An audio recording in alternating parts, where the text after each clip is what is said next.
Richard Engel, Secretary of State Antony Blinken made a point of explaining some of the Hamas tactics for what we're about to see unfold in Gaza. And he said this, quote, Hamas uses civilians as human shields. They also hide their weapons behind civilian population centers. Israel does not target civilians. Any indication that Hamas could or would change their ways as what you describe unfurls?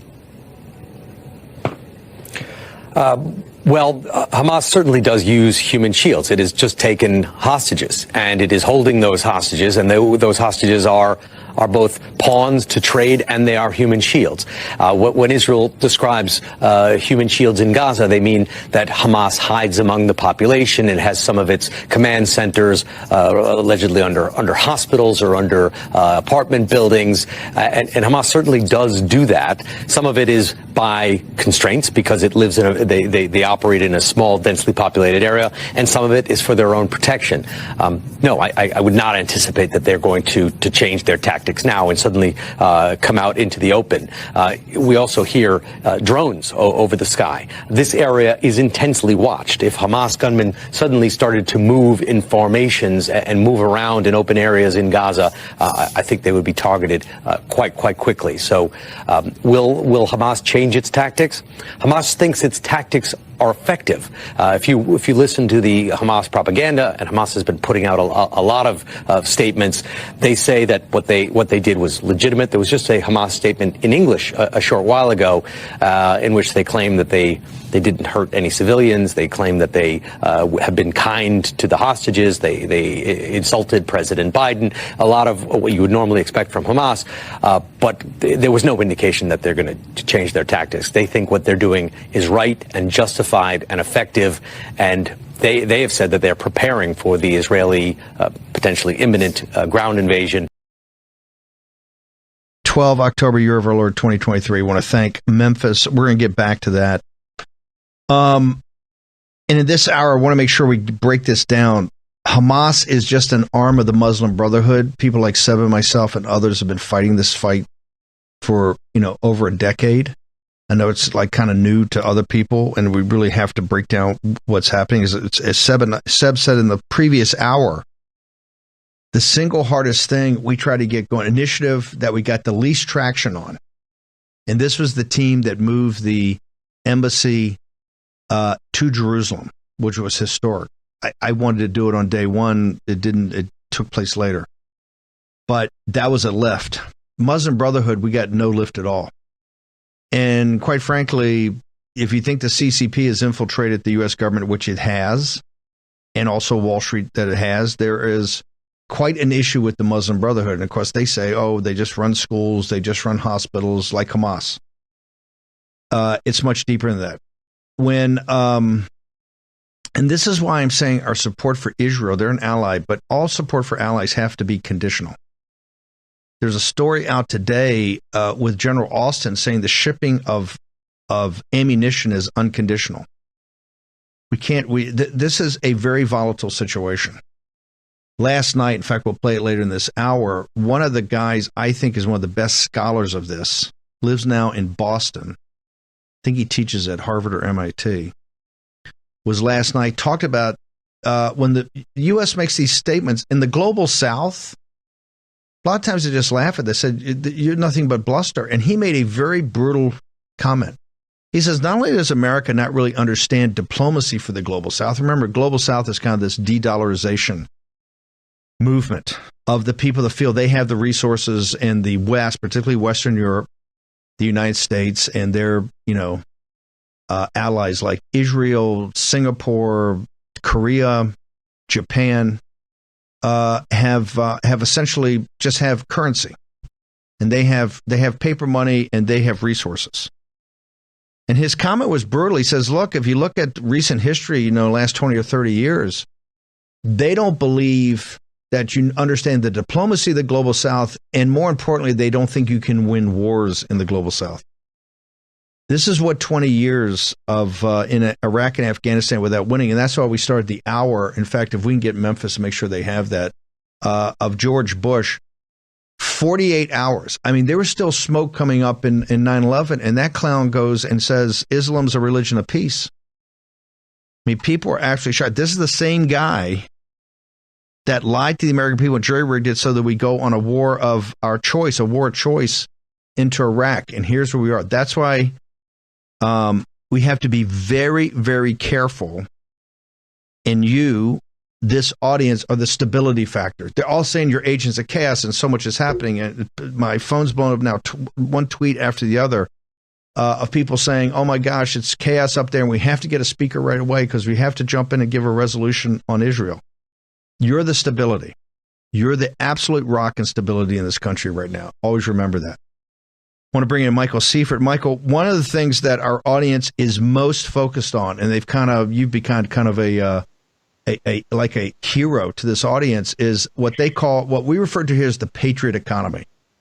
It was the concept of stop giving our money to people that hate us. It's quite interesting. Now that the world their nuts are in the fire, they're all coming to the deplorables. They're all coming, oh, can you come and save us? Can you come and save us? But normally the deplorables and the hobbits get the back of the hand. That's what you're doing is so important, to build an alternative economy. Walk us through what the Patriot economy is, and particularly how Public SQ, how Public Square is at the tip of the spear on this. Well, thanks for having me, Steve. And I have been reminded very frequently as of late the importance of the parallel patriotic economy. As the world is falling apart, it's more important than ever to have an American economy that is America first. Our borders are wide open. Our country sold its soul to countries that hate us decades ago, and it's up to your audience, it's up to patriots like myself and our community to actually reclaim this American spirit, captivate the American public with the hopes of a new American Renaissance where American small businesses would prosper, businesses that love the country and the Constitution and the values that that document protects, that would focus on our own backyards before going and trying to change the world around us. That's what the American economy should be focused on. And we're proud to be the largest compilation at Public Square of businesses like that. At publicsq.com, we have over 70,000 small businesses that are values aligned with the America First movement. And we're really proud to promote them day in and day out. They're of all different industries and backgrounds. And while the economy and the world at large, again, is deteriorating, this parallel patriotic economy is actually thriving and advancing in ways that I think is taking everybody by surprise. And as you described, Steve, it's waking everyone up. When the world finally understands that we need to source our supply chain back closer to our shores, that we need to source our products and goods and services from businesses that are not co-opted by the ESG and DEI movement, they're going to wonder, where do we turn? And the answer is Public Square. The answer is your community. And so we're proud to serve your community with Public Square. Michael, one of the things that people that have tried the app and gone on there that come back to me are amazed by it. It's free. Just walk people through. If I have a company that provides goods or services, how do I get involved? How do I sign up? How do I get into the marketplace? And if I'm a consumer and I say, hey, look, I'll take a look at this. If you got patriot loving companies that support my values, I'll take a look. So on the supply side for the entrepreneurs, what do they go do to list? Walk us through that first. Well, if you're a business owner, you can head to publicsq.com, select add your business. It's free. We'll never ask you for money. You can join for free. And there's opportunities to promote your business to the community in pretty incredible ways. One of the really special aspects of this platform is that not only is it very liberating, it's obviously wonderful to be able to feel like you're not hiding your values, but instead you get to wear them. It's also lucrative. The parallel patriotic economy is a powerful economic engine. $7 trillion in GDP by Trump voters in the 2020 election. And more businesses are waking up and realizing that if they're open and proud about reaching that community, because they're a part of that community, it can be a really lucrative experience. If you're a consumer, you can join at publicsq.com for free. One exciting update, Steve, is that as of November 1, we're actually launching our e-commerce functionality. So something consumers ask us often is, hey, are you guys going after Amazon? And the brief answer is yes, we absolutely are. November 1, we're actually taking a major step toward that direction. We've been building behind the scenes a shopping cart, one shopping cart, multiple vendors, so you can check out within the app itself, truly taking on Amazon. You're no longer going to have an account to sign in order to take part in that experience. We're building fast. We're taking the country by storm, and it's super easy to get started at publicsq.com.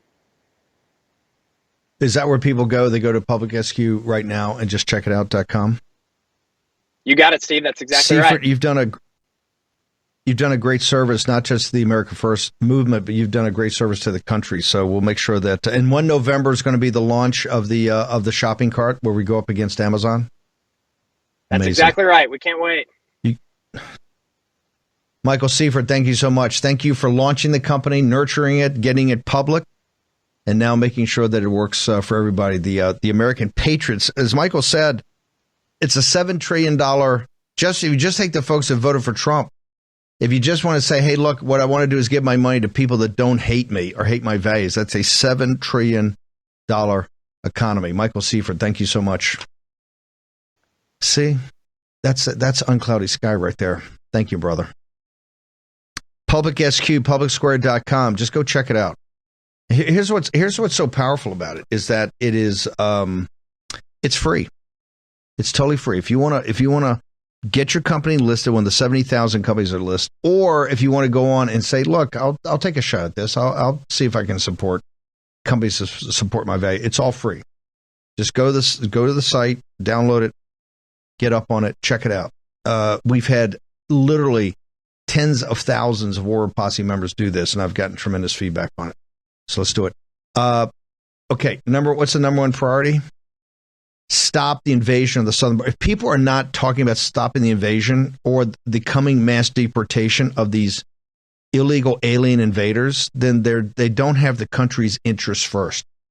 The two most important things facing this country are not Ukraine, it's not Israel. It is this ticking time bomb that's all over us now of our national debt, and it is the invasion of the southern border. And the New York Post just put out a story that ICE admits is 5.7 million illegal alien invaders that you're covering for. You're providing the health care, the food, you're underwriting the whole thing. The Biden regime, the illegitimate Biden regime, has foisted this on the nation. It cannot be avoided anymore. And this is why you see all the happy talk up there. By the way, Andy Ogle's just putting out a letter saying we've got to get in a room and not come out until they've got a speaker. So you're seeing guys panic. They're absolutely panicking right now. Don't need to panic. Just go through the process. Democracy's messy. The War Room Posse can handle it. The nation can handle it. These ribbon clerks up here on all the cable news and on the thing, they're running around, their hair is on fire. It's the end of the world. We have to be urgent. We have to be urgent. We have to be urgent. Yes. We have to get things done. We got to move forward. But it's most important now, particularly in the situation in Israel, to move with discernment. And Israel's got a lot of questions answered. The IDF came out today and admitted. They put out some long, memo saying, hey, we were not on top of things. They really blamed it. They focused on the intelligence side. They got caught unawares. I don't believe that. I just don't. I don't believe knowing that region and the intelligence services that work together, how organized this was. This was a serious, coordinated, high-precision military assault. I'm not buying people to know about it. But then with the IDF, the other side of the equation, it was 5, 6, 7. People are saying today on MSNBC maybe 8, 10 hours before troops were deployed down there to put this down. Also, and maybe I can cut that if we have it cut after Jeff is on. Last night where they had the Israelis and members of the IDF and members who had been, when they were younger in the IDF and were now commentators or analysts, and this was coming from both inside Israel and also folks that had been in the Israeli either government or been in the Israeli military. They were all talking, the number one thing they're talking about the southern part was the border. The wall that was there that got breached, the border. You have to have a border, the border. It's very important for Israel to have a border. It is.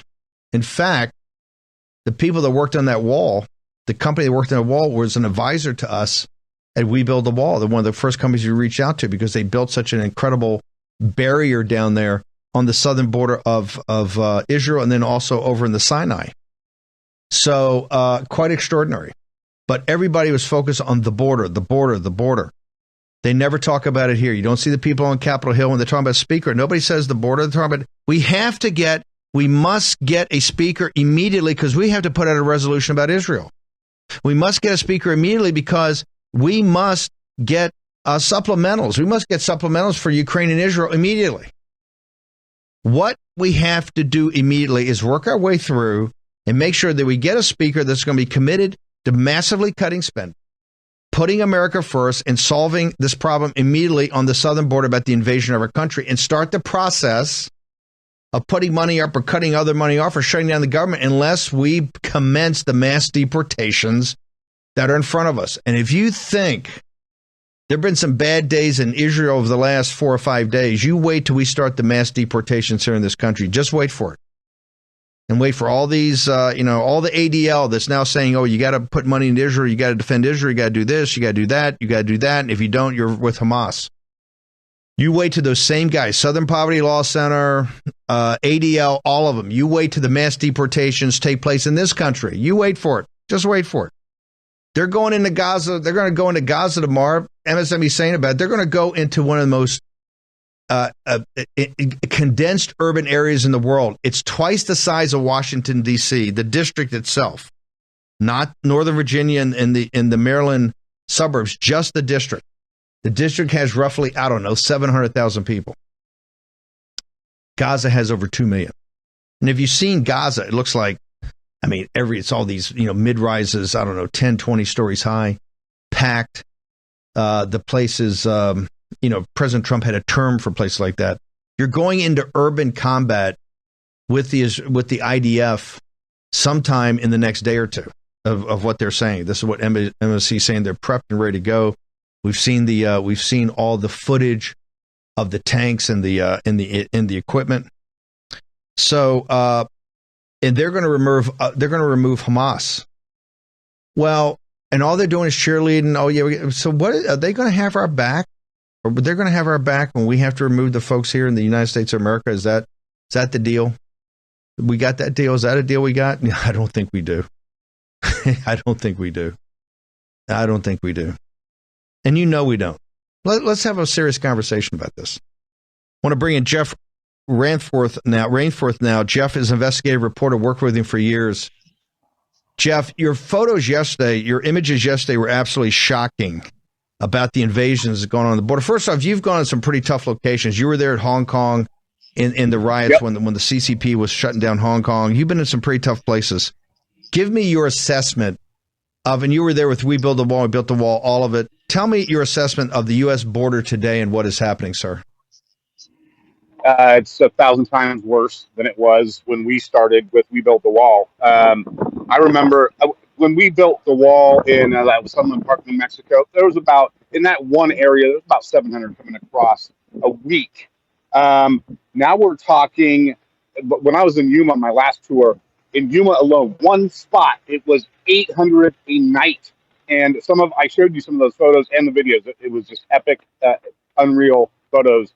Now, where I am today, it's even crazier. It's thousands coming across in one spot in Loopville, Arizona. It's completely switched to a place in the middle of nowhere. Like the nearest grocery store is a 200-mile round trip for me. So I'm camping out here amidst all the craziness. So it's under the Biden administration, Democrat Socialist administration, it has completely gone insane.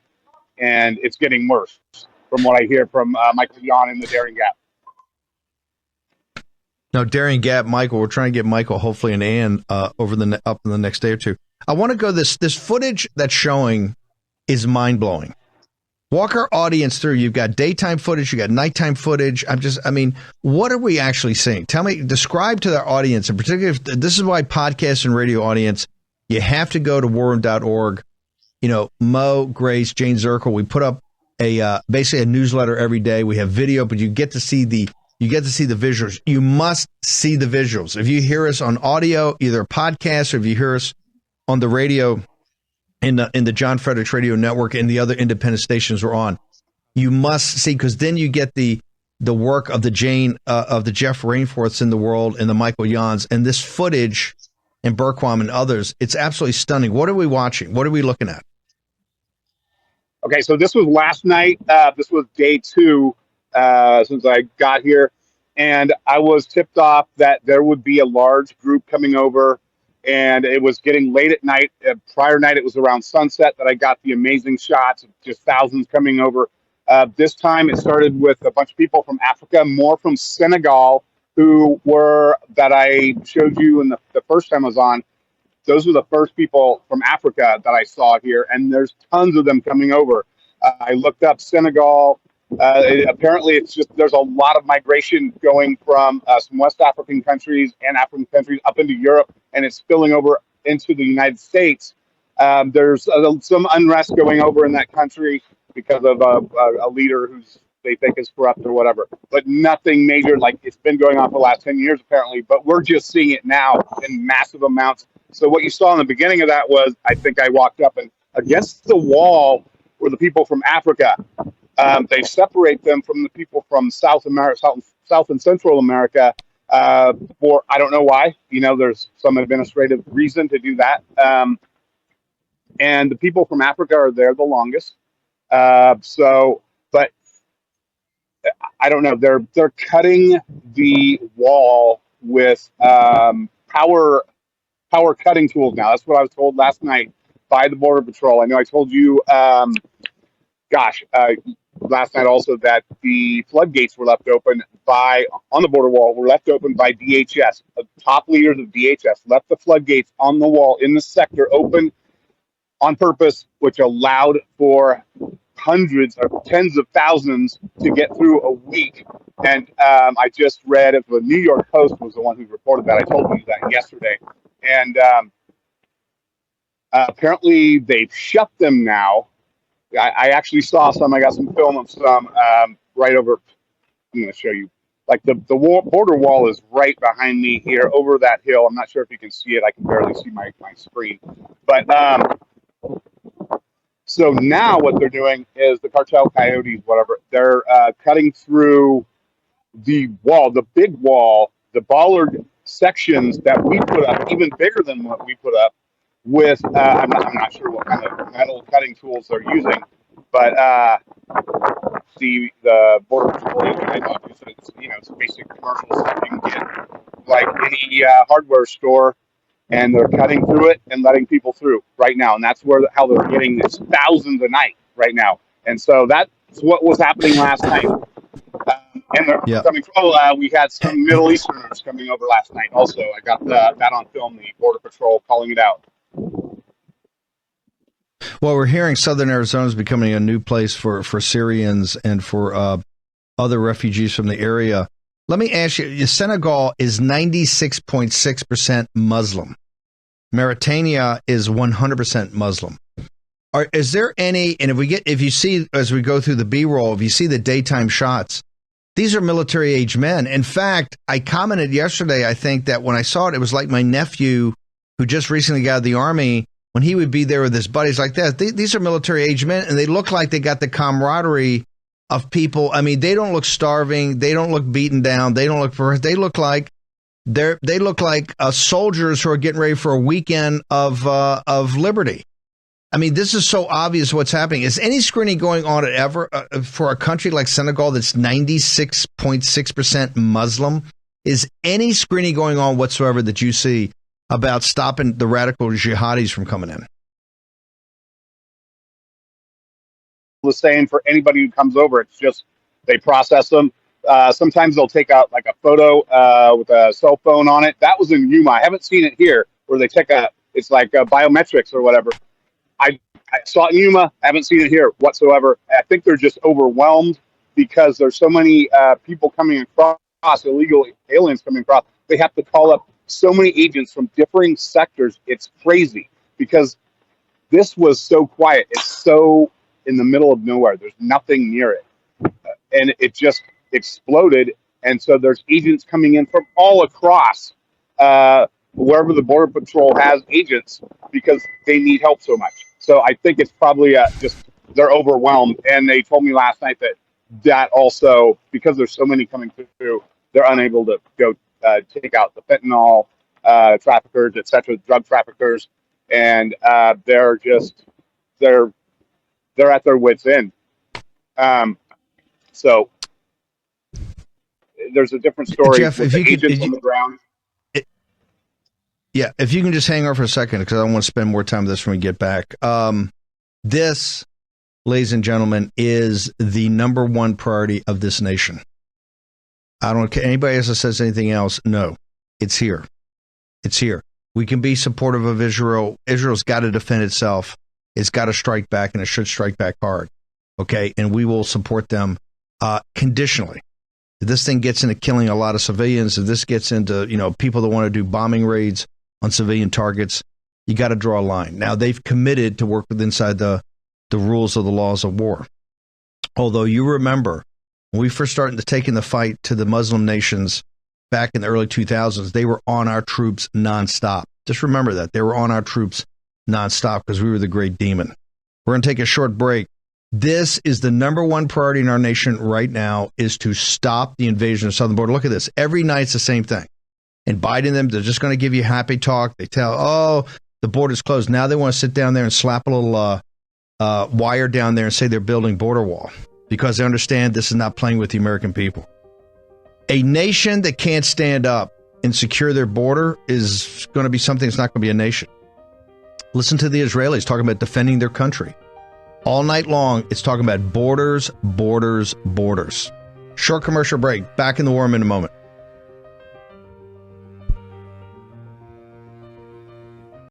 War Room Battleground with Stephen K. Bannon. Is rock solid.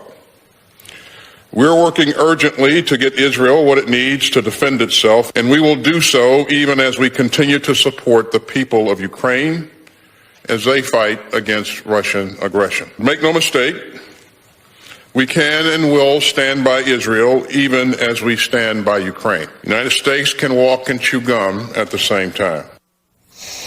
Well, but we need to be reminded, right? That was U.S. Secretary of Defense Lloyd Austin on the imperative of doing what he just said, walking and chewing gum at the same time, being able as a country to provide aid to both our allies and friends in Ukraine and to Israel. It comes amid calls by some in the MAGA Republican Party, people like Missouri Senator Josh Hawley of Raised Fist fame, to divert aid from Ukraine to Israel. As our next guest puts it, quote, our allies, Ukraine and Israel, are rare outposts of struggling democracy, surrounded by authoritarian enemies sworn to destroy them by genocidal aggression. Our national security demands that we defend both, not pit their needs for funds against one another. The path is clear. Joining us now is the man who wrote those words, Professor Lawrence Tribe. He has taught constitutional law at Harvard Law School for 5 decades and is considered one of the foremost constitutional law experts in the country and the world. Joining me at the table, author of the Beinart Notebook on Substack and MSNBC political analyst Peter Beinart. Am I saying that right? Yeah. Okay. I practice, but I can never be sure. Professor Tribe, let me start with you. I want to start with the funding issue, but then I want to get to, before I go to bed the last 4 days, I pull up your Twitter feed and it's usually the last thoughts that I have are the warnings and the worries and the admonitions that you have. So I want to get to all of it, but let's start first with this false choice about funding our allies.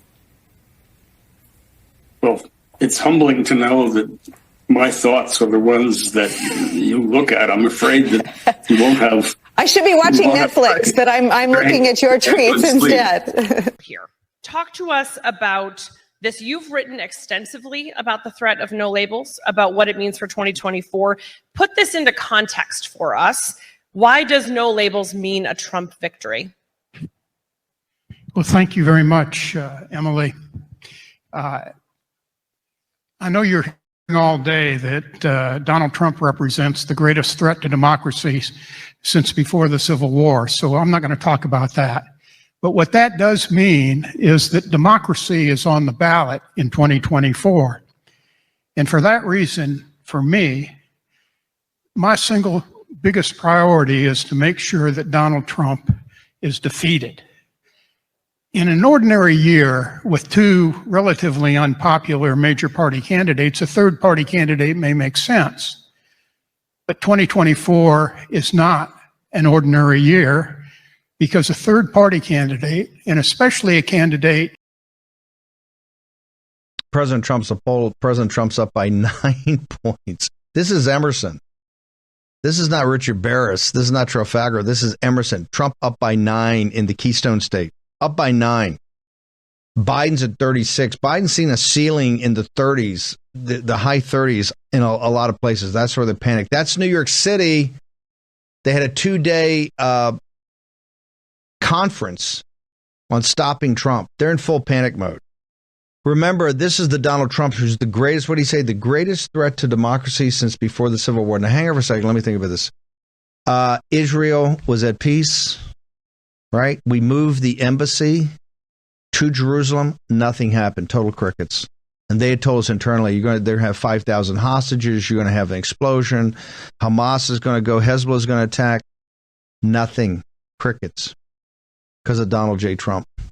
Southern border, finally under control for the first time. The wall started, and he was, remember, in 18, it just hit time and time again, with the biggest culprits being Mitch McConnell and particularly Paul Ryan. Paul Ryan was adamant he was not going to push any money whatsoever when we controlled the place for the southern wall.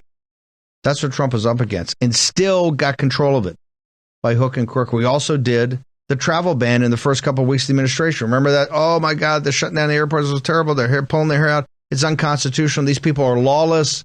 They're fascists. They're Nazis.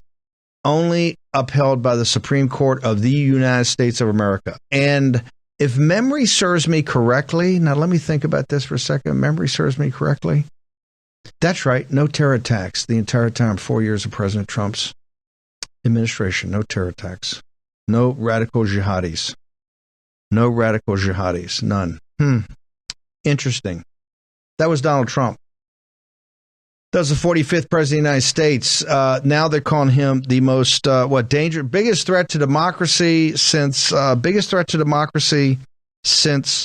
before the Civil War. Yep.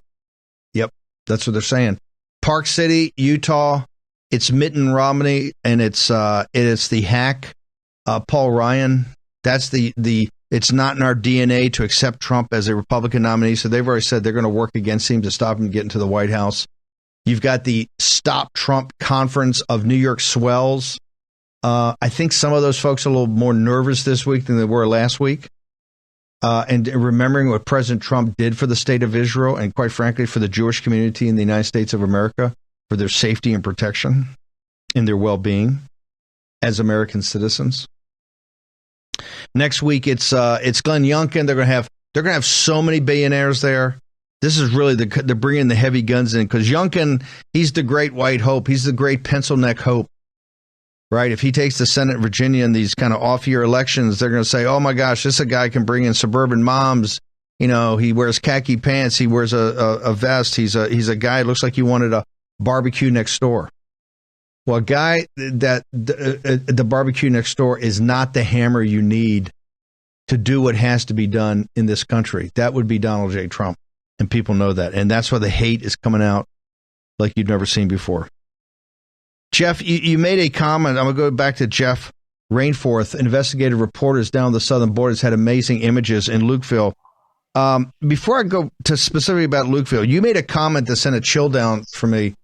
If people have seen the movie Sicario, and if you have not seen Sicario with Emily Blunt, it is a masterpiece. And Sicario shows you, this movie's 5 or 6 years old now, it shows you exactly the reality of the cartels, the DEA on the southern border. And the action moves from Arizona to El Paso, Texas, exactly where we built the first wall. Now, and Juarez is a community, and you see it in this film that's absolutely, it's like Gaza. It's combat every night.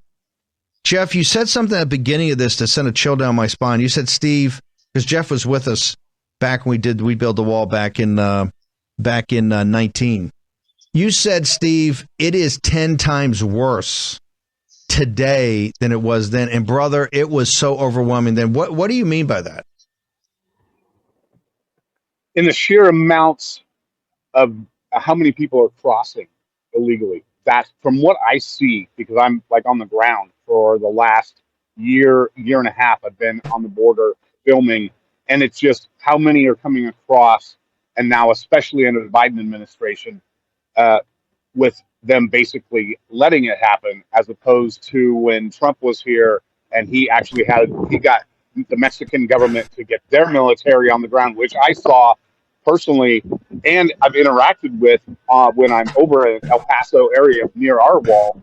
Now it's just they're allowing it to happen, and the numbers are staggering. And I mean, millions have come in so far under Biden's.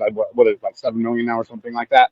But it's just the numbers and the cartels. Like I was stalked by a cartel scout the other day. I got used to who these people are back from when we were doing the wall, and I worked with all the experts, etc. Right on the other side of this wall out here in Lukeville, I was filming, and I had my tripod and camera set up, and this scout came with a mask over his face, riding a BMX bike like they do. They use them out there on the border, and he just was eyeballing me for like 5 minutes, and I jocularly was like, "Hey, what's up, man? How you doing?" He's like, and then he like starts riding away. But he was eyeballing me for 5 minutes. The cartels are there because that's their product on the ground right there that you're looking at right now. And I don't know what, they might get a little bit more brazen even than that and start acting out on this side of the border. I was told by undercover Leo in El Paso that cartels had bought up 50% of the businesses in that city, and that was in 2019 when we were doing the wall. I don't, it's just out of control, and I see it more every day. Here is crazy. Jeff, before I let you go, why Lukeville? Lukeville's in the middle of nowhere. It's kind of popped up. You had Yuma, you had these places that either were crossings or were well known. Lukeville's never been on anybody's map about this. You're in the middle of nowhere. Like you said, you're camping out. And if you want to go to a grocery store, you got to go like 100 miles. Why Lukeville, Arizona? Why is that the new hotspot? You know what I think? Well, first it was the floodgates. The border walls out here, because of flooding, have floodgates built into them. And so they can actually be opened if there's monsoonal rains or whatever. And there's a lot of debris coming through, which can compromise the border wall system. So those will be opened when it's flooding and then closed when it's not. What the DHS did, which I told you earlier and yesterday, was the upper echelons at DHS had those floodgates open for over 2 months, just shut them recently. There was no flooding, and they welded them open, and the cartels got wind of it and started pushing everybody up this way. And it was reported in the New York Post, I think it was September, and that was what was going on here, and that's what it started it all. And now they're just cutting through, literally, I guess because they're already trafficking people here because of that. Now they're just literally cutting through the border wall with commercial grade metal cutting tools. So until they go back to Yuma, this is it. And it's brutal out here. It's hot. It's desert. There's nothing. The closest little town is 35 miles away, and that closes down at like 6 p.m. So there's literally nothing here. Maybe they just want more people to escape. Maybe they got more fentanyl, other drugs coming through here. Maybe they got a processing center, some super processing centers on the other side of the border for meth, cocaine, whatever they're doing, processing over there now. Fentanyl. But for whatever reason, it is here, and it's constant. And some of these people that I showed you, these people from Senegal, from West Africa, and I went up to them and I was asking them, where are you from? Where are you from? And some of them were just looking at me like I just was meat to them. They wanted to cut me up. I swear to God, I've seen some bad hombres in my day. These dudes just were like, we'll look at this right here. I want you to look at that right there. That's coming into your country every night, and you're paying for it. And they're laughing at you. They're laughing at you. I want you to be angry. I want you to be focused. I want you to say, this is the result. And by the way, these people are rational actors. They're the rational actors. This is caused by radical Democrats, the Biden regime, also the Chamber of Commerce, all of it. The whole fix is in on this thing. New York Post is reporting today that you don't have to listen to Steve Bannon. You don't have to listen to Seb Gork or anybody. 5.7 million illegal aliens have been here, and you're underwriting all of it. Jeff, where do they go to your website, to all your footage, reporting, social media, all of it? Steve, I'm on Rainforth Report on all social media. Substack, I'm really pushing right now. So it's Rainforth Report on Substack. Looking to get $2,000 in monthly sub, so I can be out here all the time. We've got an awesome start out, thanks to you, like $5 a month, etc. subscriptions, and everybody's welcome to go there. Doesn't matter, you don't have to like contribute or whatever. Just subscribe there, and we're looking to get like a couple grand a month, so I can be out here on the border looking scouting, and then also seeing what we can do with concertina wire placement, possible aerial, anti-cartel. Stuff that I've got some ideas on. I'm working with a lot of different people. So yeah, Rainforth Report on Substack, everything across my social media. That's it. Rainforth Report.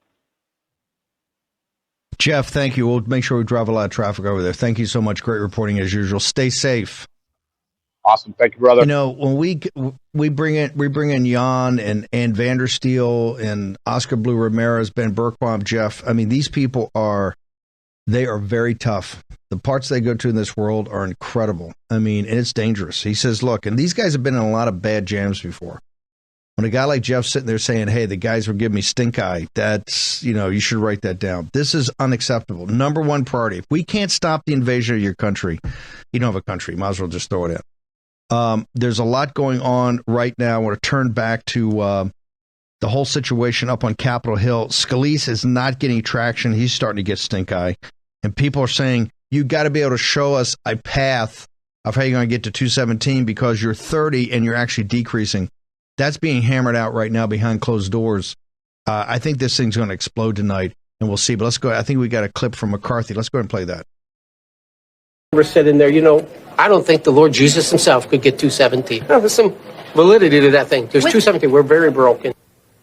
Very broken. That's Republican Congressman today voicing the growing concern in the party that this race to replace ousted Speaker McCarthy could end up with a party even more broken than the acrimonious process that got McCarthy the gavel in the first place. Now, the potential replacement, Steve Scalise, squeaked by with more Republican votes in this private party meeting yesterday, but that doesn't mean he can win on the floor or do any better than McCarthy's path to his short-lived speakership.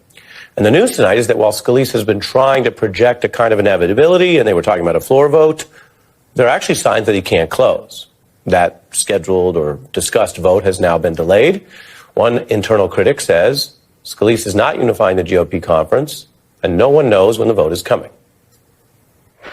It's a big deal, though.